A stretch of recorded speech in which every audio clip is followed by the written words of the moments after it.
What's up, everybody? It's your girl Jordan, aka Jay, and thank you for tuning in to Play by Play with Jay. This week's episode is gonna be a bit NBA-ish. That might be what I call it. But let's get right into it. Okay, NBA All-Star Weekend. The first thing that comes to mind is what happened? Who orchestrated this? Whose idea was this? Adam Silver, how much was it? How much did it cost? Was it worth it to blow up our beloved NBA All-Star Weekend? I mean, let's go back in time. We literally used to be like, oh my God, I can't wait for All-Star Weekend. I can't wait to see who's on the teams. I can't wait to see East versus West. I can't wait to see who wins the skill challenge, who's in the celebrity All-Star game, who wins the three-point contest, the dunk contest. The dunk contest, in my opinion, was always the most hyped up event. I'm gonna get to it, but how is the dunk contest in the year 2022 now the worst event? We used to be a proper country where the skills challenge was not a team event. I'm bouncing all over the place, so let me go, because my feelings are just all over the place. So let's go day by day. Right, let's go day by day. So Friday, right, the first night of All-Star Weekend, I didn't watch the Celebrity All-Star game. I wasn't in front of my TV quick enough. I didn't get a chance to see that game. But I did, however, learn from my mom, actually. So shout out to you, Mom, because she was actually mad that I didn't know. She said, channels my inner mom. And you didn't know that Alex Toussaint won the All-Star Celebrity MVP? He's my Peloton instructor. How do you not know, Jordan, that Alex Toussaint, I hope I'm saying his name right, won the Celebrity All-Star? That's my instructor. He teaches my classes, as if she knows him personally. But no, so shout out to Alex Toussaint.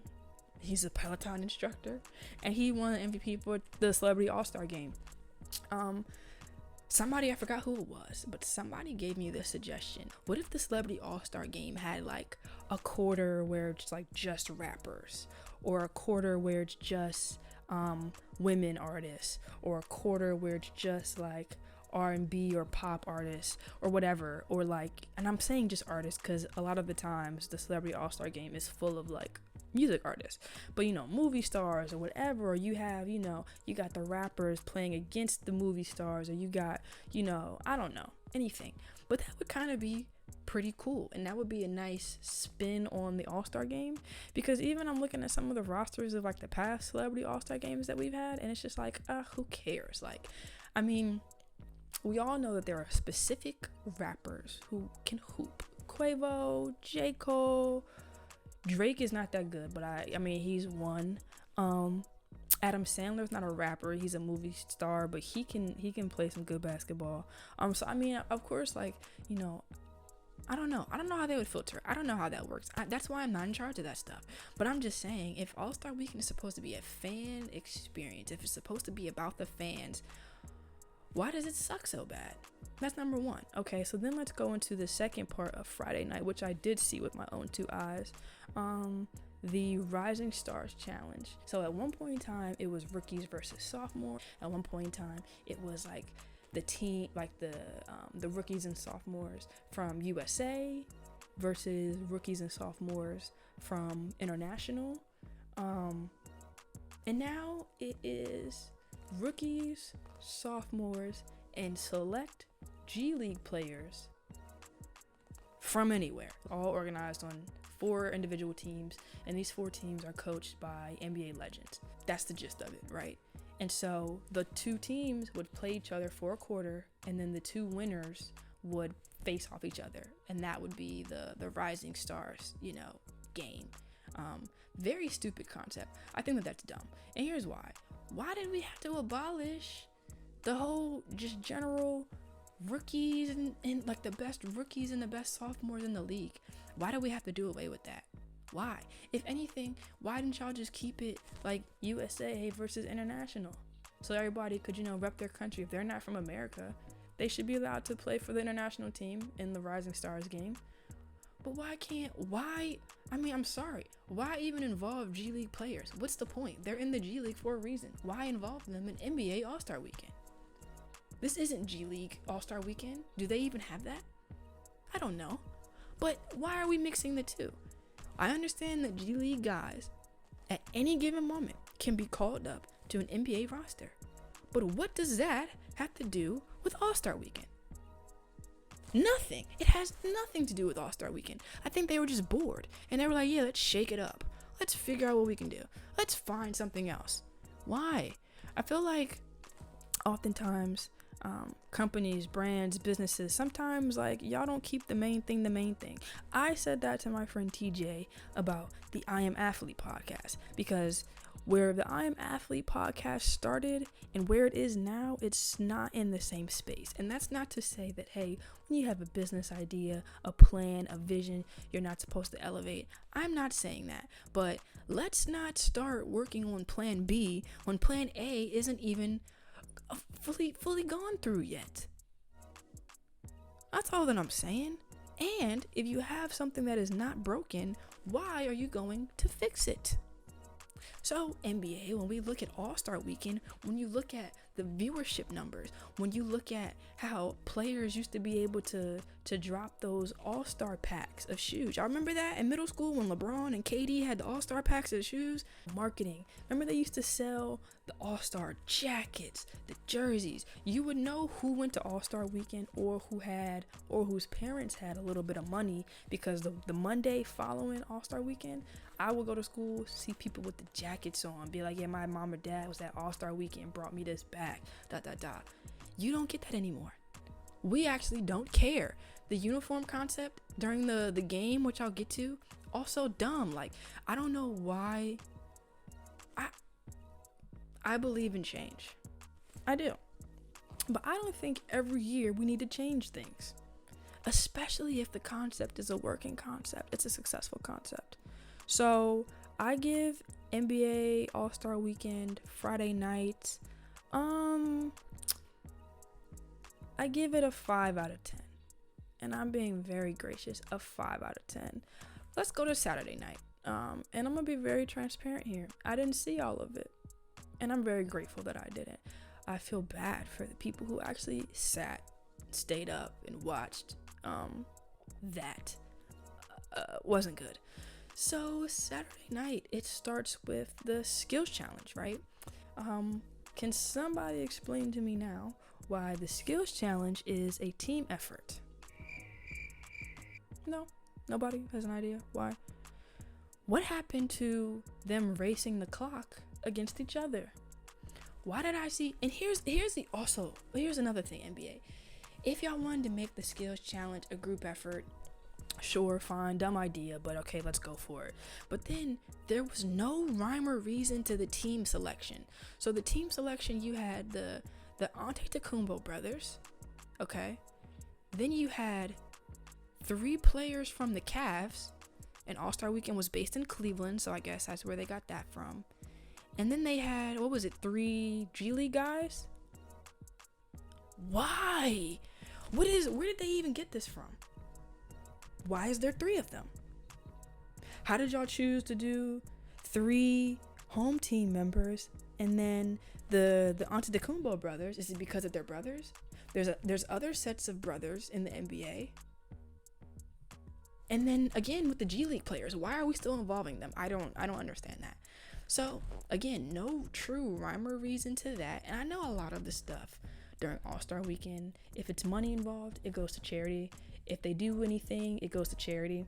But like, let's not just start doing anything for charity now. Let's not put our best foot forward for charity. And so again, skills challenge, dumb. 1 out of 10 stars. I thought the whole concept, in fact, I stopped paying attention. Like, if I'm watching All-Star Weekend and I pick my phone up and don't put it back down, that's bad. That's bad. And then we're going to go on to the dunk contest. The worst dunk contest that we've ever had. Dwayne Wade rated it a 6, and people said that was him being gracious. There were people missing dunks. the best dunk of the night was something that you could see like in a regular season game.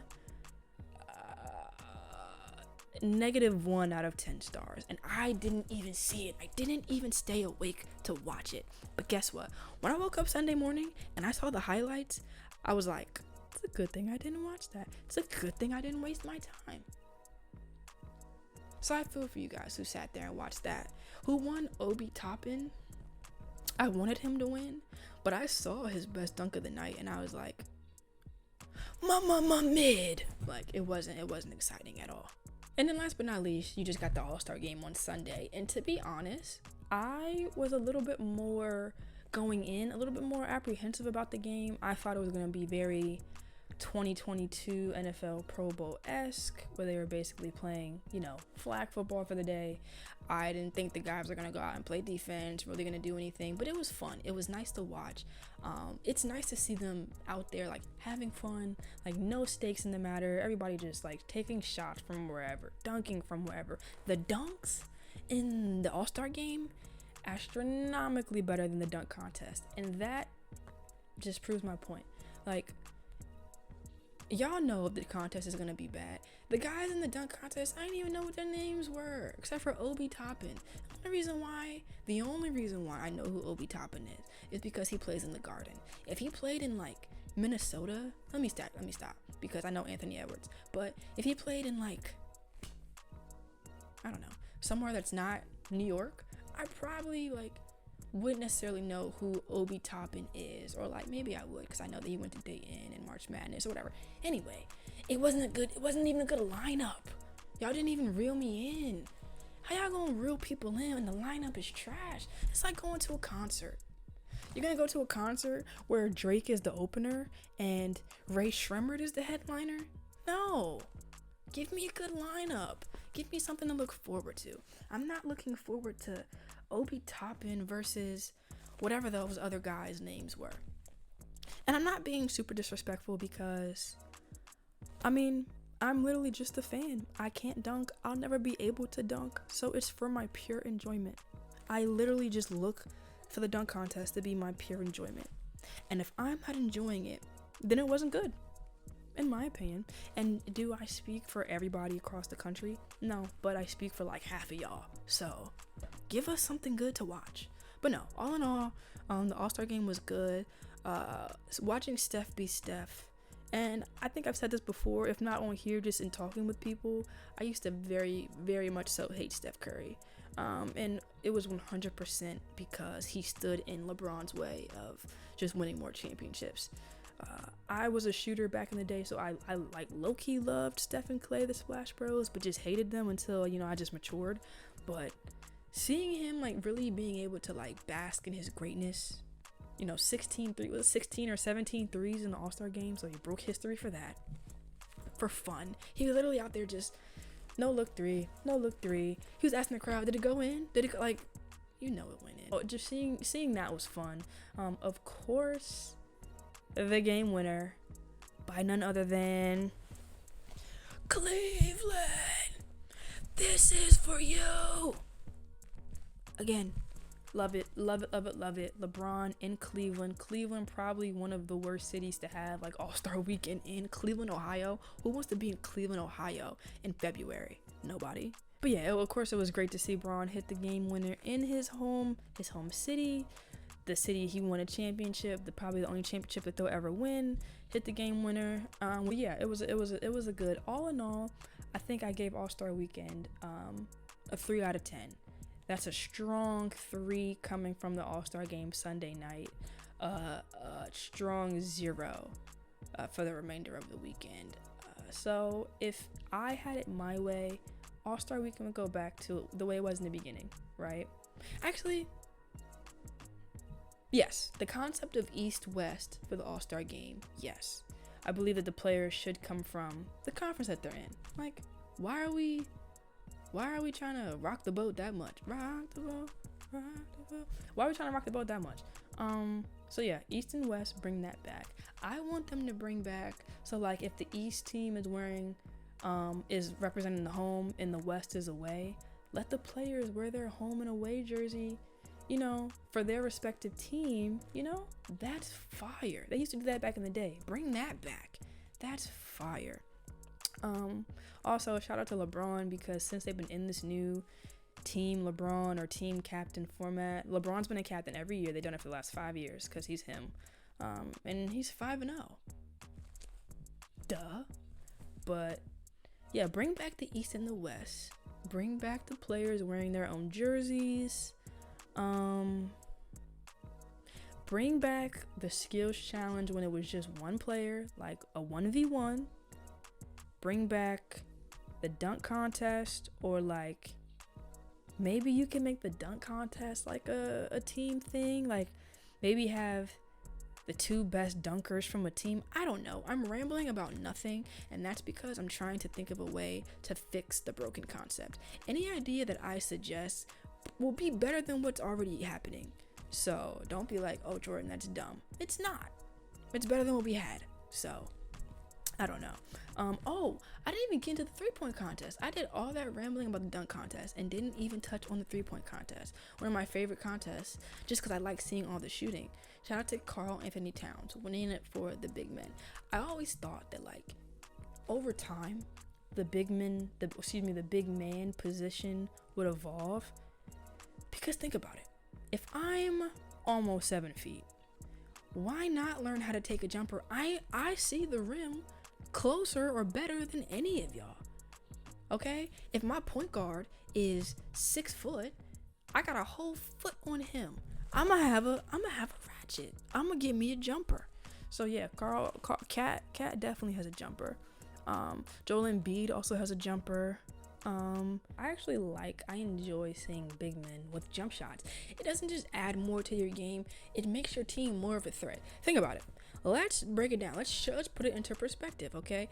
I always would say the moment, the second, the day that Giannis Antetokounmpo gets a jump shot, it's over. The league, done. Because not only is he just like an offensive juggernaut, right? If he gets in the arc, which is, for those who don't know, which is within the 3-point line. So like on a basketball court, right, you'll see that that half circle, which indicates the 3-point line, and then you'll see more lines in between it. You'll see the foul line, which is that straight line that goes, and then you'll see the painted area, right? So the moment that Giannis's foot crosses that 3-point arc, it's considered wraps. One of 3 things is going to happen. He's either going to A, get the bucket and get back on defense. B, he's going to get the foul. Or C, he's going to get the foul call and get the bucket. So it's a lose-lose for anybody trying to guard Giannis as soon as he really steps on the court. Just because as soon as he gets into that painted area, it's wraps. Christmas bow. Good night. You give him a jump shot. You let him start running the pick and roll or at the top of the key. You let him start just moving without the ball, looking for it, like waiting to shoot. Oh my God. What if they turned Giannis into a semi-spot-up shooter? Like, Joel Embiid has a ratchet too. Joel Embiid, I feel like, he's a better 3-point shooter.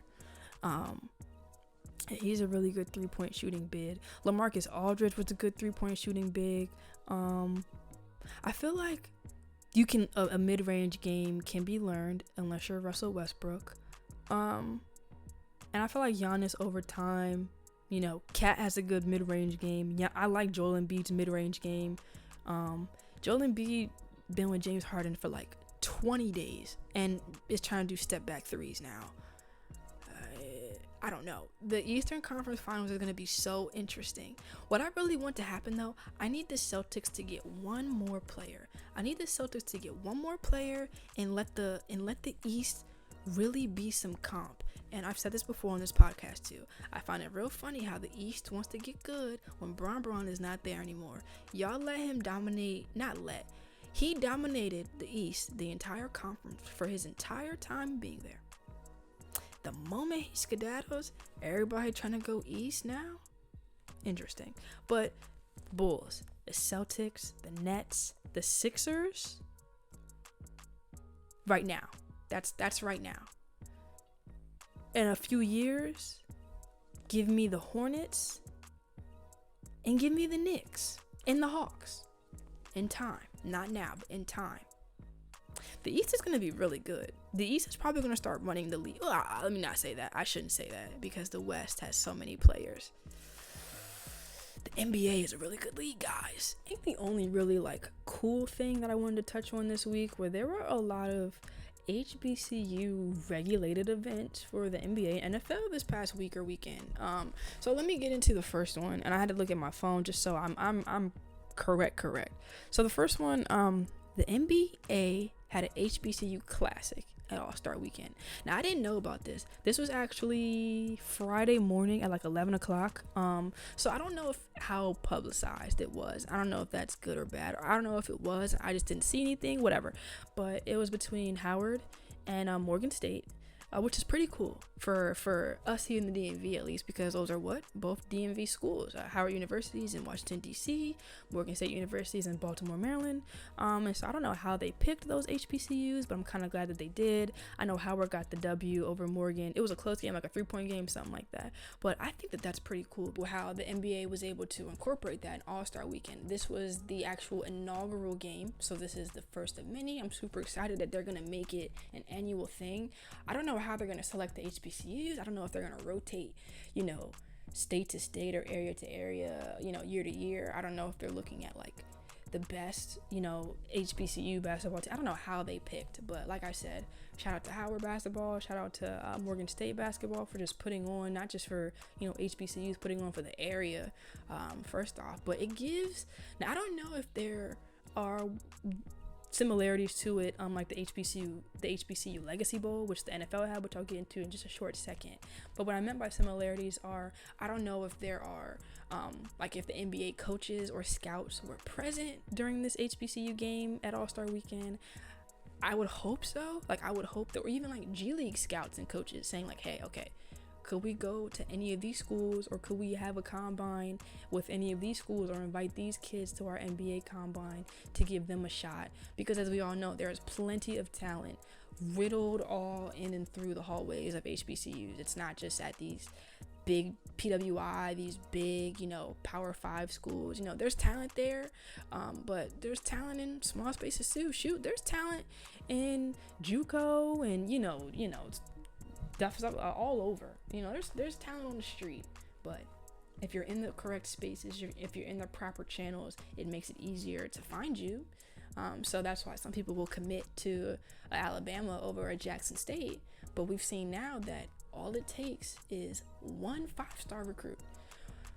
And yeah, stars don't matter, but in the debate of the conversation about turning the tide, from changing the narrative from it has to be PWI, it has to be these whiter schools, to, shifting it to allowing HBCUs a fair shot at the plate, it's going to take not just one Travis Hunter, but it's going to take a couple of 5 stars, maybe even a 4-star or 2 from various positions, not just wide receiver, not just DB. I'm going to need some linemen. I'm going to need some, Deion Sanders' daughter, just committed to Jackson State to play women's basketball. It's going to take people in other sports, not just football or basketball, committing to these, HBCUs. It's going to take actual talent and saying, hey, I have offers from Alabama, Michigan, Ohio State, Maryland. I have offers from all these huge schools, and I'm going to take my talents to Bowie State.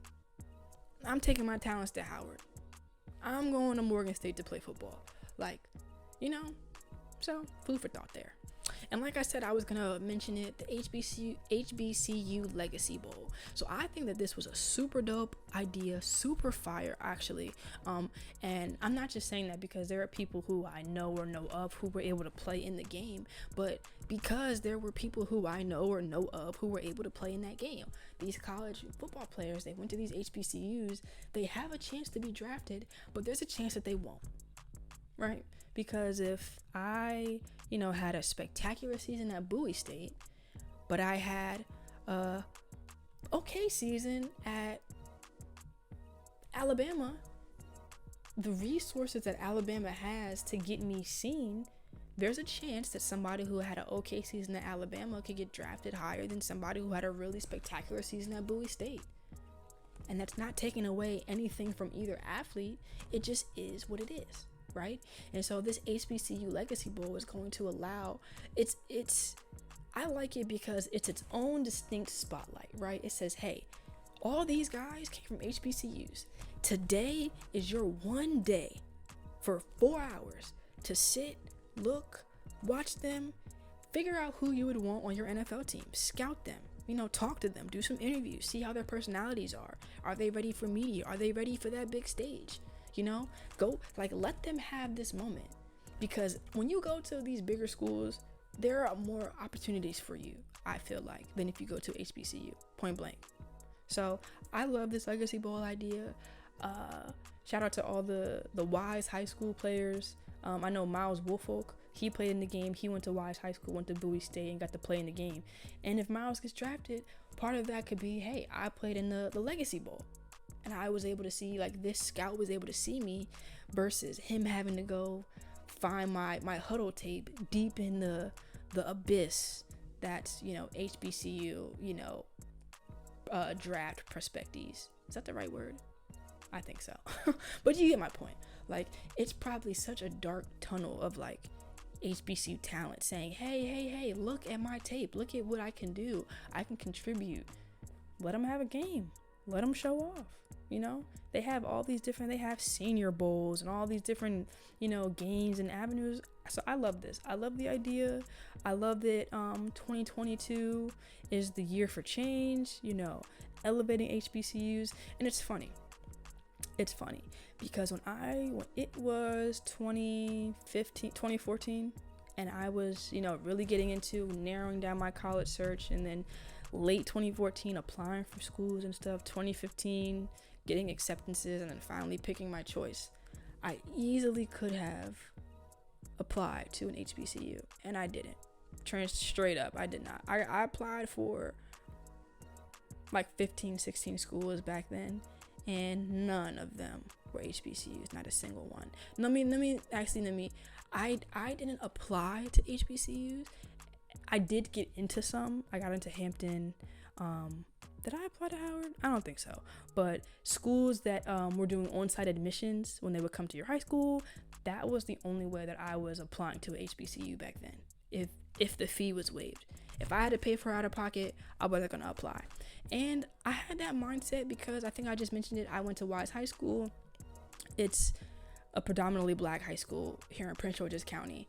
And for those 4 years, right, I was surrounded by nothing but people who look like me. And there's absolutely nothing wrong with that. Everybody who knows me knows that I'm really a Black Panther, for real.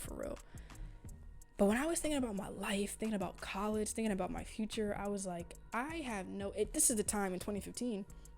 I was like, I don't know how to talk to people professionally. I don't know how to really not use slang or not use African American vernacular, or, how to code switch. And I knew that college would teach me that. And if you know, you know. I still rep them, but I went to the place of all places. I'm a Terp for life. Always gonna love Maryland.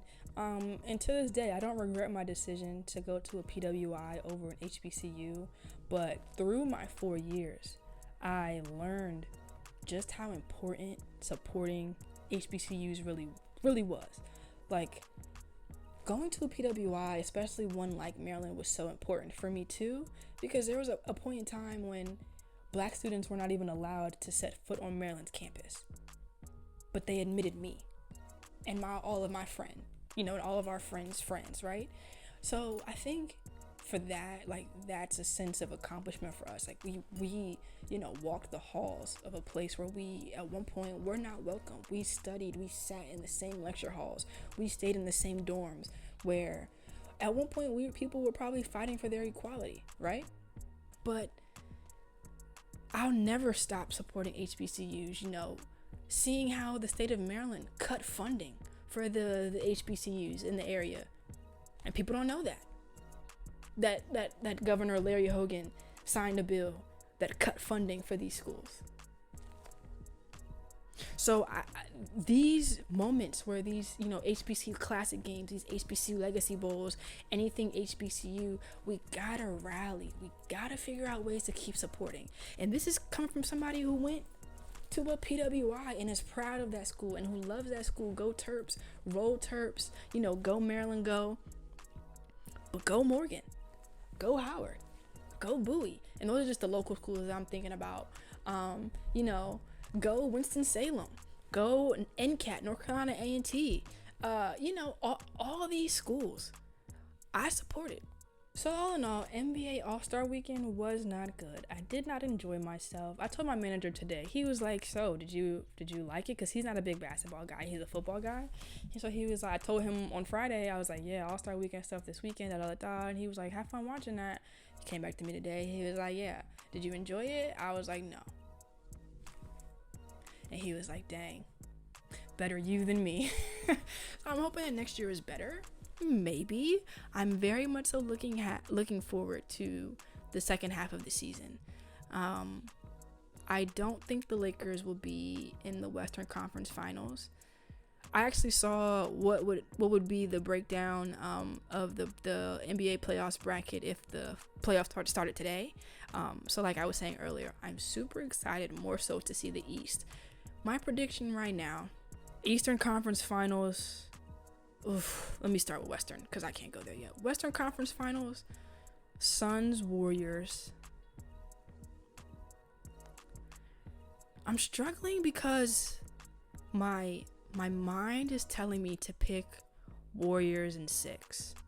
With a healthy Klay Thompson, that changes the game. But my heart wants to tell me that Chris Paul is going to get his team back in the finals again. And this year, he's going to win it. Chris Paul is going to get his one and only ring this year. I hope I'm not wrong. That's the one thing about making predictions, that when you look back on them, and not only were you wrong, you were big wrong, makes you look bad. So I'm going to say that this year, well, I don't know though, because if the Suns were to play the Bucks again, it could be an exact repeat of what happened last year. So let me not say that he's going to win his first ring. I'm going to say that he's going to be in his second finals appearance this year, though. My heart is going to say Suns in 7, Western Conference Finals. Boom. Eastern Conference Finals, Bucks are there for sure. I'm very much so struggling to pick between the Sixers or the Nets. I think Kyrie not being there for every game is going to hurt them. And I'm also not a fan of Kyrie anymore like that. So because of that, and I actually like James Harden. I do. I think that he's a cancer, along with his friend Russell Westbrook. But I like James Harden a little bit more.